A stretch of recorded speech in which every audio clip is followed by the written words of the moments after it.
prazos no processo do trabalho. Isso, como disse, também foi modificado na reforma trabalhista, mesmo sabendo que processo do trabalho não era a proposta originária. E aqui, amigos, fizeram uma modificação que é bem interessante.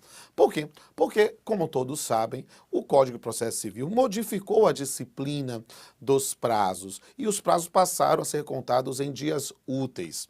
O TST, porém, na Instrução Normativa número 39, disse que isso não era aplicável ao processo do trabalho. Por quê? Porque o artigo 775 da CLT, no seu texto originário, mandava contar em dias corridos, ou seja, tínhamos regra própria e a regra do CPC não seria aplicável. Confesso aos senhores, com pureza d'alma, que eu intimamente não concordava com o TST. Por quê? Porque a CLT previa em dias corridos, porque o próprio CPC previa dessa forma, ou seja, não era uma peculiaridade da legislação processual trabalhista, era simplesmente uma circunstância de termos uma forma única de contagem de prazo. Modificou essa forma, preservando-se, prestigiando-se a advocacia, né? E o TST entendeu que isso não era aplicável.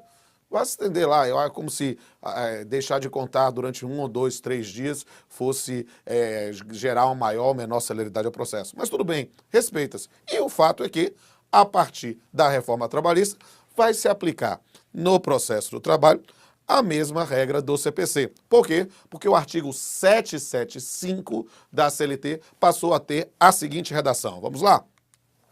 Os prazos estabelecidos nesse título serão contados em dias úteis, com a exclusão do dia do começo e inclusão do dia do vencimento. Parágrafo 1º. Os prazos podem ser prorrogados pelo tempo estritamente necessário nas seguintes hipóteses. 1. Quando o juiz o entender necessário. 2. Em virtude de força maior devidamente comprovada. Parágrafo 2º.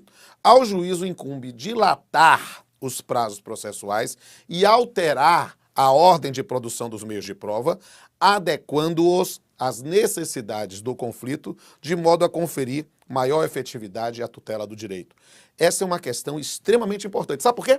Porque quando vemos essa adequação ao CPC, nós temos aqui uma pequena diferença do texto legal. Não se exige anuência das partes, ou seja, ainda há um poder maior, talvez um campo mais de uma regra de inquisitoriedade do magistrado trabalhista do que do juiz estadual, do juiz comum. Por quê? Porque neste campo o juiz pode fazer essas alterações de acordo com o seu prudente arbítrio, com a sua disciplina. É claro que o juiz não vai ficar mudando prazo o tempo todo, não é mesmo? Mas a lógica é de verificar algum tipo de flexibilidade para a adequação das demandas. Eu sinceramente já fazia isso, alguma dessas coisas, não conta prazo, mas conta ordem de produção de provas com muita frequência. Quando eu tinha, por exemplo, uma situação de uma alegação de justa causa, ônus da prova toda do reclamado, para que eu vou ouvir essas testemunhas do reclamante antes, se era só para contar prova? Invertia, né? E a gente fazia isso, tem que seguir a ordem. Bem, sinceramente, no processo de trabalho a gente sempre teve um pouco mais de flexibilidade. A previsão não exige a anuência das partes, e isso, sem sombra de dúvida, é um elemento que pode ser uma característica do nosso procedimento.